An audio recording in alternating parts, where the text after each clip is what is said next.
Hey book lovers, Kaylee here and welcome back to the Enchanted Library. And it is October, so that means fall and autumn and all of the amazing stuff that comes along with it. Halloween, Spookathon, everything autumn, and I absolutely love it. And first, I actually want to give a huge thank you to everybody who gave me happy birthday wishes, because last weekend was my birthday and I just had such a lovely day with my family and friends, and I ended up getting, I'm not sure if you can tell from the quality upgrade of this video, which I'm hoping is a quality upgrade, I ended up getting a new DSLR camera, so I'm no longer using my old point and shoot that I've had for probably about 10 years, actually more than 10 years. I'm no longer filming on that. I'm filming on a Canon EOS Rebel and I absolutely love it. It's very weird though because I now have a viewfinder that flips out, so while I can make sure everything looks decent, I have to make sure that I don't look at it because it's very weird seeing myself there. But since it is also October, that means September is come and gone, and I read a lot of books in September. I read over 14 books because I had new reads and I had rereads, and I figured today I'm not going to focus on the rereads. If you guys want to see a video where I talk about a bunch of books that I reread, then leave a comment down below, but I figured this wrap up is going to be just the books that were new to me that I read in September, because otherwise we would be here all day and we know how long my videos get anyway. So without further ado, let's talk about the books. The first book I picked up was one that I heard about at HarperCollins back in April, and it came out in August, and I'm so happy that I finally got to read it, and that was These Rebel Waves by Sarah Rosh.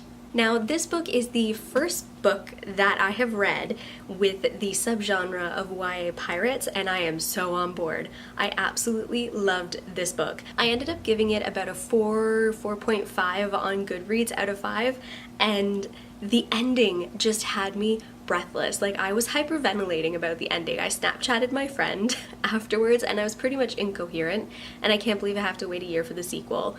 But this book has 3 different POVs and it follows a rebellion after chaos and war, and it's just so good. We have a pirate, we have a politician, and we have a prince, and all of their different POVs converge, and with this underlying plot of revolution and pirates and magic, but it's alchemical magic almost. It has to do with plants and that sort of thing. Oh my god, there's just so much about this book that I absolutely adored, and if you want to delve into the pirate genre for young adult literature, I definitely recommend picking this one up because oh my god, that ending. The next book that I read was the sequel to Legacy of Kings by Eleanor Herman, and that is Empire of Dust. So I'm not going to delve too much into what this particular book is about because it is a sequel and I don't want to spoil you for anything, but the first book, Legacy of Kings, is all about the age of Alexander the Great, and it follows his story, but also it follows the POVs of people who are sort of surrounding him. So his friend, his mother, and then some people who don't realize they actually do have ties to him. But there is underlying notes of magic, and Eleanor Herman did a lot of research on the era of Alexander the Great, so she actually integrates true events that happened in that time with all of the underlying subplots, and she just does it masterfully. There is not one POV in this series so far that I've come across that I'm not interested in. I'm actually genuinely intrigued to read each POV, and I don't find myself pushing through to get to the next one or to get to one that I like the most. I just absolutely adore this series and I can't wait to read the next one. I'm hoping that I can get to it either this month or next month, but I am on a book buying ban for September and October, so we'll see how well that goes. And I think I ended up giving this one about a 3.5 star on Goodreads. To a 3.75, so it was a really fun, entertaining ride, and it just sets up a lot more for the next book. The next book that I picked up, I did end up giving, again, about a 3.5, 3.75 on Goodreads, but it was non-stop action. I ended up getting an arc of this when I went to HarperCollins back in August, and it was one of my anticipated releases, so I was so happy to get it, and that was Shadow of the Fox by Julie Kagawa. Now, this book has a lot of glare, but obviously this is the ARC cover, but the full one is out on shelves now, so definitely pick it up. It is steeped in Japanese mythology, and when I was reading this book, I felt like I was almost reading an anime. So I could picture a lot of the things that happen in this book, I could just picture in anime form, and I absolutely loved it. It was such a wild, wild ride that I could not get enough. I can't believe how much she actually put into this entire story. Like, it was nonstop action, it was great character development, amazing writing. I had such a fun ride reading this book, and I just want more. I absolutely loved it. In this world, for this story, there is a scroll, and whoever holds this scroll every 1,000 years can ask the great dragon a wish, and the wish gets granted. But the last couple of times that this scroll has been in possession, it's been possessed by some not so good people, and they have just caused chaos with their wishes. So what was decided was the scroll would be split up and put into different places in the world. So between this 1,000 years since the last wish, there has been a group that has been trained to search for the missing pieces of the scroll. And there is one piece of the scroll that has been in a monastery, and a girl has been entrusted with taking care of it. But she doesn't fully understand what it means and what it does. And she ends up being in this really interesting adventure with a guy who is tasked with finding every piece of the scroll, but he doesn't know that she holds a piece, and she doesn't know what he's looking for, and it's so fun, and I love their interactions, and it was just, I loved so much about this book. I feel like I should bump up what I gave it. I feel like I should give this a 4-star. The more that I think about it. But pick this up. Like I said, it's on shelves now, so read it, love it. It's amazing. The next book that I picked up was another YA, and it is one from an author that I have not read anything from before, but I know that she is loved all over BookTube, and that is Alexandra Bracken. So I decided to read Passenger, which she wrote a few years ago, and is a duology with the sequel Wayfarer, and this is a present day time travel story, and it also has some pirates in it. But this one I ended up giving it about a 3-star because it was an interesting ride. I was intrigued. It wasn't the greatest story ever, but I did love being able to time travel with these characters and to see the story start to come together. And the ending was kind of one of those endings where it's like, is this happening? Is she really doing this? Is this happening right now? Okay, it's happening. Wow, what? I was very happy with the way that it ended and how it opens up for the next book in this duology, and I am definitely going to pick up Wayfarer. It's just not immediately on my TBR to read next, but this is a series that I definitely do want to finish because I really like how it's integrating this family throughout history and how they are trying to be the ones to basically rule history, and it's just really interesting, and I love seeing, like I said, the journey in the time travel. That's probably my favorite part of this, is just going to the different eras and the different time periods and seeing how they interact with people in that time and how they survive. The next book that I picked up seems to... oh no. Okay, so I think the vacuuming is now officially done, so let's move on to the next book that I read in September. So I ended up picking up a book that I had wanted to read for a very long time. I've heard so many people say so many amazing things about it, that the twist at the end was just amazing and it caught them so off guard.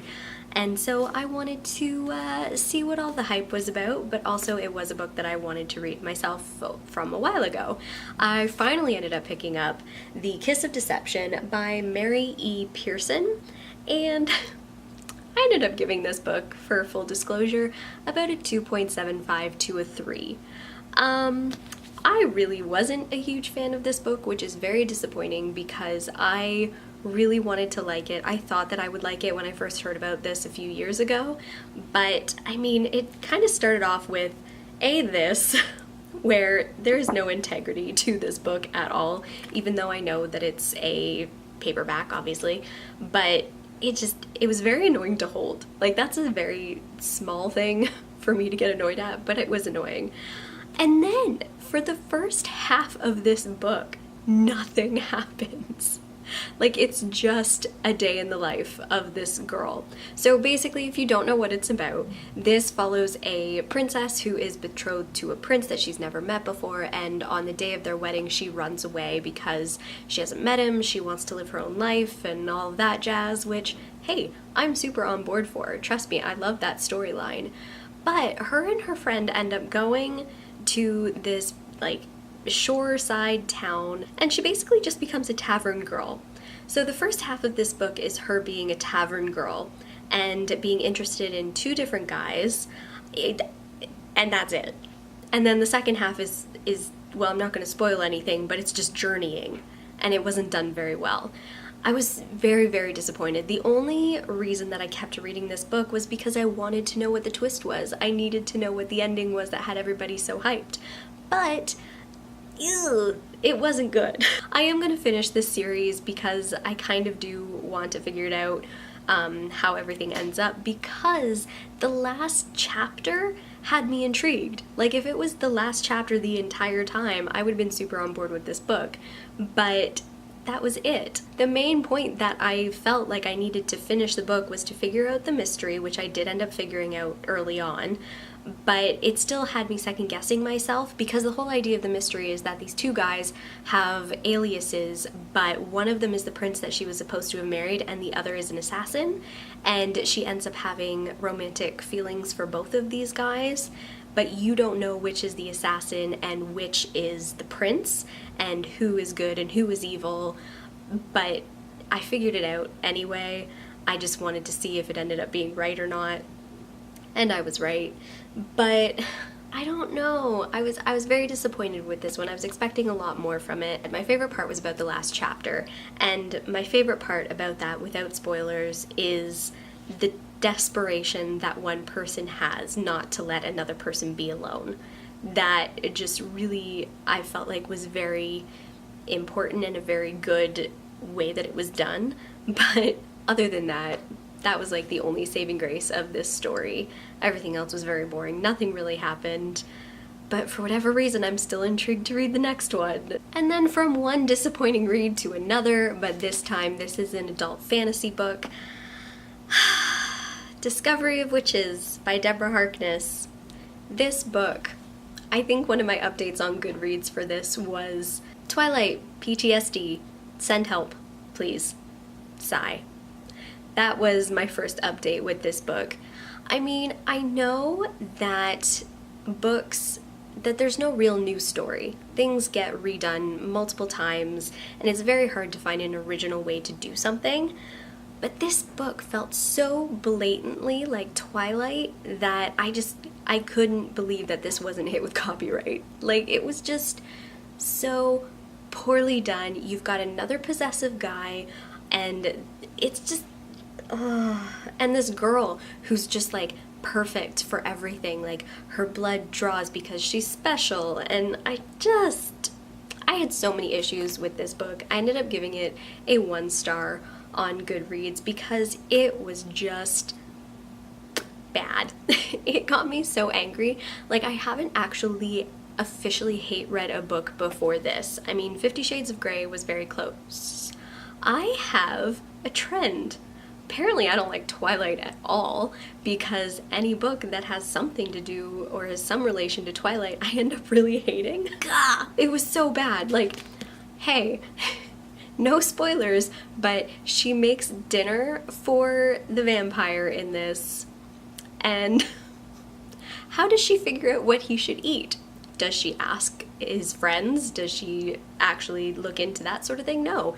She decides that she is going to refer to the diet of a wolf because he wrote a paper on wolves. So she looks at the diet of the wolf, and there are many different types of wolves, and so she's like, what type of wolf should I base his meal on? Oh, his favorite color is gray, so let's do gray wolves. I'm sorry, it's just so ridiculous. And like, there's yoga. Oh my god, I'm gonna cry. If you like this book, if you like this series, that's fine. It's your prerogative. It just really wasn't for me. But I did leave September on a super, super high note, and I am so happy that this happened because I can't get over how much I loved this last book. And I did talk about it in my 30 books for 30 years, so I'm not gonna gush as much. Well, I might gush a lot about it, but I don't care because it was so good. And that's A Darker Shade of Magic by V.E. Schwab, and I loved it so much. I ended up giving it a 4.5 star on Goodreads, and it was just, I loved it so much. I just want to gush about this story. It was so inventive, it was so beautifully written, the worlds were great, the snarky comments from the main characters were just brilliant. I loved Kel, I loved Lila, and I loved their interactions, and it was just so amazing. I had a blog many years ago, like I started it in 2012 and I canceled it last year just because I couldn't put forth all the effort that I wanted to into it. But in 2014 I made a post about my most anticipated reads of 2015, or most anticipated releases, and this was one of them. I got so scared though because there was so much hype around this story that I just thought there's no way that it could live up to the hype. And I finally found this year, or last month I should say, that I was in a place where if this ended up being as amazing as I wanted it to be, that I was in a place that I could devote myself fully to a new series and just be completely immersed in the world. And that happened. It was perfect. I loved it so much. I can't even. And the fact that there's so many nods to Harry Potter in this that I just thought were brilliant. And I found out recently that Kel's jacket, the jacket that changes whenever he flips it inside out, was a nod to the Room of Requirement from Harry Potter. And I just thought that that was brilliant. I love the way that Lila explains what the different Londons are. I love that there's different Londons. I love how you have to jump to the different worlds. I love that magic is gone in Grey London. I love the idea that Black London like imploded in on itself, and White London is so disturbing, and Red London is just so magical, and it was fantastic. If you have not read this series yet, do yourself a favor and pick it up. I cannot wait to read the next two, and I don't know why I got this in paperback. I need to get hardcover collector's editions of everything. I need every edition ever made because it was just so perfect. I loved it so much. I might end up giving it a 5-star eventually, but I am very stingy with my 5 stars, and a 4.5 is pretty dang close. So I loved it. That's all I can say is I loved it so much, and it was a great way to end September reading. And those are all of the new books that I read in September. Like I said, I did read a bunch more of rereads, but just focusing on those was enough because that was a good chunk of books. And be sure to follow me on Goodreads. I'll put, as always, my links to social media in the description down below because I am getting more and more active on Goodreads, and I just love updating you on what I'm reading and giving little blurbs about how I'm feeling. So you can go back and even like Discovery of Witches, you can see a couple of my updates that I had thoughts of when I was reading it. And right now I'm in the process of reading a very long book, but it is in audiobook form, so I'm trying to keep updated with that as well.